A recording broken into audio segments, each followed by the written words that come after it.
key one is Stoic in today's world. It seems like we spend so much of our time trying to get others to do things, trying to push, pull, or convince them to act the way we want. The underlying truth here is that the world we live in isn't entirely natural. It's a fast-paced, overstimulated existence where we're constantly being forced to challenge our own assumptions about what's really important. Take Epictetus, for example. He never wrote down his teachings, yet what survives are his lecture notes. But these aren't the structured teachings you'd expect. They're more like a stream of consciousness, him responding to specific questions from his students. The depth of Stoicism isn't in cold, academic theory, but in real-world application, something that can help in the most challenging and intimate moments of life. Over the years, I've had the privilege of speaking about Stoic philosophy to a range of audiences, from athletes in the NBA and NFL to leaders in special forces and senators. Every time, I'm amazed by the questions I get asked. Questions about how Stoic ideas can help tackle real-life struggles, like dealing with anxiety, decision-making, and finding purpose in the chaos of modern life. The most common questions I get are about how Stoicism fits into the overwhelming social media-driven world we live in. It's an interesting question. How would the Stoics have handled the sheer volume of information we face on a daily basis? Marcus Aurelius, for instance, was the emperor of Rome, overseeing an empire of 50 million people. And yet, the information he had to process in a day was a fraction of what we can absorb in seconds through our phones. The world we live in today is not only unnatural, it's overwhelming. This is where boundaries and rules become essential. One of the most useful concepts in this age of distraction is digital minimalism. Cal Newport speaks about this in his work, and it's a philosophy that encourages us to ask ourselves, am I using technology, or is technology using me? We often tell ourselves that we have to check social media or respond to messages, but deep down, we know that many of us spend hours mindlessly scrolling, getting sucked into a vortex of information that does nothing to enrich our lives. The key is understanding how these tools fit into your life, and how they should serve you, not control you. One question I've thought a lot about lately is, how do you navigate a moral dilemma using Stoicism? The Stoics believe that every situation calls for a combination of 4 virtues: courage, discipline, justice, and wisdom. They're all interconnected, but each situation demands a different mix. The courage to do what's difficult, the discipline to stay true to what matters, the justice to ensure fairness, and the wisdom to know when to act and when to hold back. In my own life, when faced with a difficult decision, I often ask myself, what is the harder thing to do here? What will I regret not doing when I look back on this moment? Usually, when I reflect on moments I'm not proud of, the reason I didn't act with integrity is that I came up with excuses. It's too hard. Everyone else is doing this. It's not my responsibility. But the truth is, those excuses never hold up in the long run. They don't age well. The Stoic perspective encourages us to zoom out, to fast forward to a year, a decade down the road, and ask, how will I feel about this decision then? A helpful technique I've used in moments of doubt is imagining myself years from now, looking back on this decision. I ask myself, what would the best version of me have done in this situation? It's a simple mental shift, but it helps you align your actions with your long-term values, instead of succumbing to the immediate pressures of the moment. So what exactly is Stoicism? If I had to sum it up in one sentence, it's this: we don't control what happens to us, but we do control how we respond. Every situation in life, whether it's the small, everyday annoyances or the huge, life-altering events, is an opportunity to practice one or more of the Stoic virtues. The Stoics taught that life isn't about avoiding discomfort or hardship, but rather about learning how to respond with courage, wisdom, justice, and discipline. These virtues are not just theoretical. They're tools we can use every day to face the challenges life throws our way. What's powerful about Stoicism is that it isn't just a philosophical framework. It's a call to action. The Stoics were thinkers, yes, but they were also doers. Marcus Aurelius, who ruled the Roman Empire, didn't just sit around contemplating philosophy. He put into practice daily. The Stoics didn't just believe in writing ideas down in books. They lived their principles in the most difficult and high-stakes situations. So, when life gets tough, remember that Stoicism isn't about avoiding hardship. It's about accepting that hardship is part of life and rising to meet it with the strength of character and wisdom that we can all cultivate. Key 1. Stoic. The Stoics were not just philosophers who sat in ivory towers. They were everyday people from all walks of life, slaves, soldiers, artists, men and women trying to navigate a chaotic world, much like we are today. They sought to make sense of life's unpredictability and find a way to live with purpose and virtue. Their teachings were not abstract ideas meant for the elite. They were practical philosophies designed to guide all people in their quest for resilience, peace, and wisdom. One key principle that resonates deeply is the idea of being tolerant with others and strict with yourself. It sounds easy enough, but it requires discipline and maturity to truly practice. It's easy to want to control others, especially when we perceive them as failing or behaving in ways we don't agree with. We've all been there, tempted to show someone where they're wrong or to force them to act as we think they should. It's human nature. But the Stoics remind us that real power lies not in the ability to change others, but in the ability to master ourselves. It's like a coach. No longer is the great coach the one who's always in your face, screaming for you to push harder. The best coaches today understand that leadership is about connection. They know how to build trust, confidence, and a culture of mutual respect.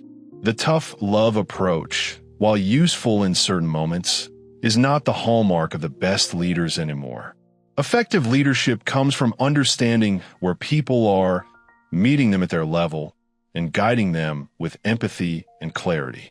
The same holds true in personal life. When we're constantly focused on the flaws of others, we often neglect the one thing we can truly control: ourselves. One of the most common questions I get is about dealing with people who seem egotistical or difficult, whether it's a boss, a colleague, or even a friend. The real question we should be asking ourselves is not, how can I change them? But rather, how can I change my response to them? Stoic philosophy teaches us that we can't control the actions of others, but we can control our reactions. By focusing inward and working on ourselves, we set the example for others, and often that's the most powerful way to lead and influence change. Discipline, while essential, is best when tempered with grace. A strict approach to self-control is important, but it must also be balanced with understanding and flexibility.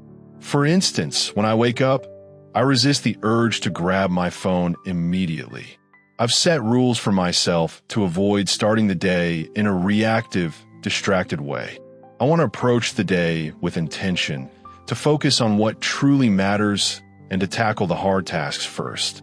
It's about taking control of the day rather than letting the day control me. This practice of self-discipline, of creating positive habits that support my goals, is something we can all adopt in our lives. Now, about emotions, it's crucial to understand that Stoicism doesn't call for the suppression of emotions.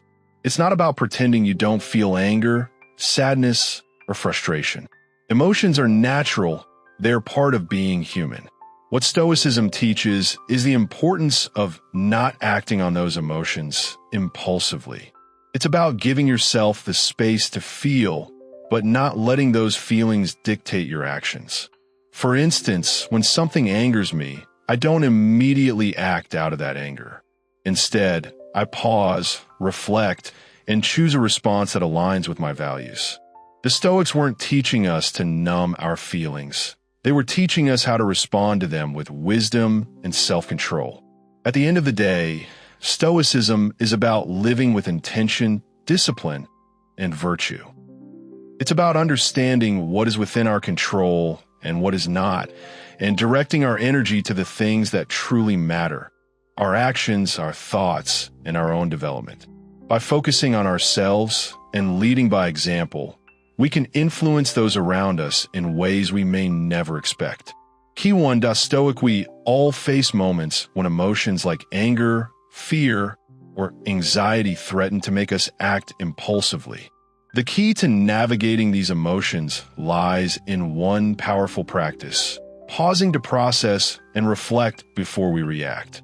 It's something I strive to do, though not always perfectly. We all have moments when we react too quickly, only to regret what we said or did.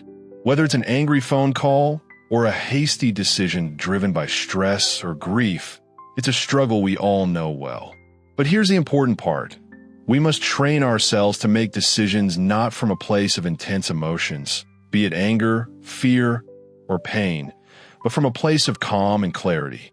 This concept has especially resonated with me in my work as a physician treating cancer. I've learned how to relate better to my patients, particularly when they face the worst moments of their lives. When people go through profound pain or life-threatening illness, it's not helpful to tell them that this is an opportunity for growth or this was chosen for you. Instead, what I've come to understand is that life's hardships, while they may not be good in themselves, can be an opportunity to show strength, courage, and grace in the face of adversity. It's about how we rise to the challenge, how we meet it with virtue and bravery, regardless of the pain we feel. It's not about glorifying the struggle, but rather about how we choose to respond. Take, for example, the struggle between anticipating the worst and being consumed by anxiety. We often fall into the trap of worrying about something we can't control. Stoicism teaches us to focus on what is within our control and to release the rest. If you find yourself consumed by worry, ask yourself, is this something I can control? If the answer is no, then the best course of action is to let go. Anticipation often turns into anxiety, and in those moments, it's important to step back and remind ourselves that even with all the preparation in the world, some things are simply beyond our control. I also think a lot about the role of surrender in decision-making. It's not just about how hard we are willing to work for something. It's about accepting that no matter how much we prepare, some outcomes lie in forces larger than us. The great generals of history, for example, would recognize that even with all their strategic brilliance, ultimately, the outcome is in God's hands. It's the same in life. We prepare, we act with wisdom, but we must also accept that much is out of our control. That's where the true freedom lies. Stoicism itself is a tapestry of different thinkers, each contributing their ideas about logic, ethics, and even metaphysics. While some of the early Stoics were fascinated with the science of the universe, most of their teachings today focus on practical philosophy, on how to live wisely, ethically, and with virtue. And when I think about the greatest Stoic thinkers, I often find myself drawn to Epictetus. Unlike Marcus Aurelius, who came from privilege, Epictetus came from nothing. He was a slave, subjected to unimaginable hardship, yet he rose above it all to become one of the most profound philosophers of his time. His life is a testament to the power of the human spirit in the face of adversity. The more I learn about Epictetus and his life of struggle, the more I realize there's so much we can learn from his example. His ability to find meaning and virtue in the most difficult circumstances offers valuable lessons for all of us. It's not the external circumstances that define us, but our response to them. In the end, it's our character that matters most. This philosophy of Stoicism is more than just an intellectual exercise. It's a way of life, a practice that shapes how we respond to the world, to ourselves, and to others. It teaches us that even in the toughest moments, we can find strength, clarity, and wisdom if we choose to act with virtue rather than being swept away by the currents of emotion and circumstance.